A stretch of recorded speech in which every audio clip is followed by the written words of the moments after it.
going to hear from the Norwegian Maritime Authority. That's the administrative and supervisory authority in matters related to safety of life, health, material values, and the environment on vessels flying the Norwegian flag and vessels in Norwegian waters. So we have two speakers, Espen Blomvik, who is advisor on legislation and international relations, and Irmelin Skigelstrand, advisor on international environment. I think the first person to speak will be Espen. Espen and Irmelin will speak on regulatory considerations of the spill of plastic pellets from the Transcarrier. Espen and Irmelin, you have 20 minutes. Please go ahead. Thank you, Louise. I think you summarized our role, the Norwegian the role of the Norwegian Maritime Authority in your presentation of us. But we will get a little bit back to that later in an in-depth presentation of our work tasks. Yes, we might just start. I can start by presenting myself. My name is Espen Blomvik. I hold a Master of Laws degree from the University of Oslo 3 years ago, and I have since then, November the same year, worked as a legal advisor in the NMA at the section for legislation and contracts. I work mainly with revision of regulations related to ship safety and environmental matters, although I have main focus on the latter. And I have also been a member of the Norwegian contingent to the Marine Environment Protection Committee, the MEPC, in the International Maritime Organization, which is the UN specialized agency for shipping. We will get a bit back to MEPC matters later in our presentation. So that's it for now. I also do some follow up on accidents and violations through imposition of public sanctions and cooperation of law enforcement. So I have dealt with quite a few incidents related to pollution emissions, so from ships. So Irmelin, you might continue to present yourself. Yeah, so my name is Irmelin Skigelstrand, and I've got a master's degree in organic chemistry from Bergen. After uni, I worked a bit for a petroleum additives company and have since January 2020 worked for the Norwegian Maritime Authority, and I work in the section for international environment work, which means I mostly work with things related to IMO. So I also participate in the Norwegian contingent to committees and subcommittees in the IMO, and also Arctic Council when it's stuff related to environmental matters. And my focus areas are oil pollution, transport of harmful substances, and air pollution. And occasionally I also work on projects for revision of national regulations related to ship environmental matters, but mostly it's IMO work. Thank you. I think we can continue then. Sorry. Yes, as I said in the beginning, or as presented by Louise, the Norwegian Maritime Authority, we're an administrative and supervisory authority, a subordinate to the Ministry of Trade, Industry and Fisheries, and with regards to environmental matters, we're subordinate to the Ministry of Climate and Environment. And we are the supervisory authority in matters related to safety of life, health, and material values and environment on vessels flying the Norwegian flag in foreign ships in Norwegian waters. And I think really how the NMA's work tasks can probably be described through actually a description of the jurisdiction of the NMA. Some things up, there's 3 different variants of jurisdiction executed against ships. The first is flag state jurisdiction. The NMA has a follow-up. We do control certifications on any matters related to construction, equipment, crewing on vessels that's flying the Norwegian flag, vessels registered in the Norwegian ship registries. Moreover, we have something that's called port state jurisdiction, which is control of foreign vessel that's have a port of call in Norwegian port, and what the Norwegian Maritime Authority will control on foreign vessels is pretty much if they are compliant with international rules and standards. You could look at the port state control and port state jurisdiction as the flag states control with each other, where you really lug things up, whether a ship from a particular country flying a particular flag, are they in compliance with international rules and standards. These are shared into for Norway's matter, we are a member of something that's called the Paris MOU, which is a cooperation between flag states where we report our findings through port state controls, and we will make a list on the performance of ships from various countries in which, based on their performance, they will be put on a white list, gray list, or black list. I guess it's quite needless to say that you want to be on the white list. If you're on the gray or black list, you may be subject to more frequent inspections, and in the event that you're not in compliance with international rules and standards, you also may be subject to sanctions, detentions, so on. And in serious cases, one might also consider to report the incident to the police. This jurisdiction follows from the Norwegian ship safety. Oh, sorry, I forgot to mention the last one there, which is coastal state jurisdiction. It's pretty much the same thing as port state jurisdiction. One can control pretty much the same things, although it's not happening while the vessel is in port. It will happen while the vessel is within waters that falls in under Norway's geographical jurisdiction. The Norwegian Ship Safety and Security Act, so it's stated in Section 2, the Act applies to Norwegian and foreign vessels. We have full jurisdiction over Norwegian flagged vessels anywhere in the world. Foreign vessels will be within our territorial waters, exclusive economic zone, and on the continental shelf. The Norwegian Ship Safety and Security Act implements a wide range of legal instruments adopted by the IMO, as well as the European Union and the EEA. The international legal instruments, as mentioned, are not implemented in the Act itself, but it's in pertinent regulations given in accordance with the Act. So it's a wide range of different regulations under the Norwegian Ship Safety and Security Act that covers. Yeah. When it comes to the incident with the Transcarrier, just want to come up first with some brief facts about the vessel. It's owned by the Sturdy Ship Management AS, which is registered in Norway. The ISM manager is the Sea Cargo Skips AS, which is also registered in Norway.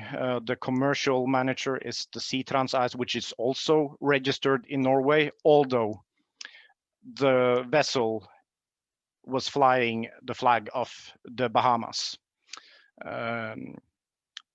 As we all know, the discharge of plastic pellets did not happen, it happened outside Denmark, so we were not inside the Norwegian territorial waters, sea or the continental shelf. The pellets was brought to the Norwegian coastline with the ocean current. So to summarize things up, as the vessel was not Norwegian, the discharge did not happen inside Norwegian's geographical jurisdiction. The whole incident is actually outside the scope of our authority. So this is really an incident that the NMA can't deal with directly, although we have somehow been involved more or less from the sideline as an advisor on certain matters. It was just before the break, Gisle from Stødi gave a presentation on the matters related to the securing and stowing of the cargo. Just want to give a brief presentation really about the relevant international legal framework here. We can start off with the SOLAS Convention, which it's a huge instrument, legal instrument that contains minimum safety standards in the construction, equipment, and operation of merchant ships. In Chapter 6 in the SOLAS, you will find requirements for the stowage and securing of all types of cargo and cargo containers except liquids and gases in bulk. The chapter is ratified by the Bahamas, so it's indeed applicable for the trans-carrier vessel. In the Chapter 6 Regulation 5, it stated that cargo units such as containers shall be loaded, stowed, and secured to prevent hazard to the ship and persons on board, as well as loss of cargo overboard. And the stowing and securing of cargo shall be done in accordance with a cargo securing manual, which is approved by the vessel's flag state. Stowage and securing of cargo is further elaborated in a code that's given in accordance with SOLAS, the Code of Safe Practice of Cargo Stowage and Securing, which really sets up a list of rules and principles related to safe stowage and securing of cargo. The rules is more elaborative. It describes really what shall be done to secure cargo when certain incidents occur, such as heavy weather. And there's also recommendations on actions to be taken when certain actions has occurred, such as the shifting of cargo. As I said a few minutes ago, this incident was really outside our authority, although we've been provided some information about what really happened here. And as far as I can say, we really do not have any reasons to believe that there is violations of a violation of any of the rules that I have mentioned here. Another instrument that's worth mentioning here is the International Maritime Dangerous Goods Code, better known as the IMDG code. As we have, after this incident, actually identified some matters in the code that should be addressed, and although this will be presented to you by Irmelin. So Irmelin, please go ahead. Yeah. So the IMDG code, together with MARPOL Annex 3, the presentation. Yeah. Okay. Together with MARPOL Annex 3 are the regulations that sets provisions for transport of dangerous goods on ships in packaged form. Plastic pellets do not actually meet the requirements for being classed as dangerous goods according to the IMDG code. It specifically doesn't meet the requirements of being classed as a marine pollutant class 9. So, and as a result, it doesn't need to meet the transport requirements that is contained in the IMDG code. And so the reason that it's not classed as a marine pollutant is that the IMDG code classifies marine pollutant according to their acute and chronic toxicity. And it doesn't capture things like plastic pellets, which has a different type of environmental effect. And the plastic pellets, as you heard earlier, they that were released from the Transcarrier incident were in a container that were placed at the far end of the weather deck. So the container was very exposed.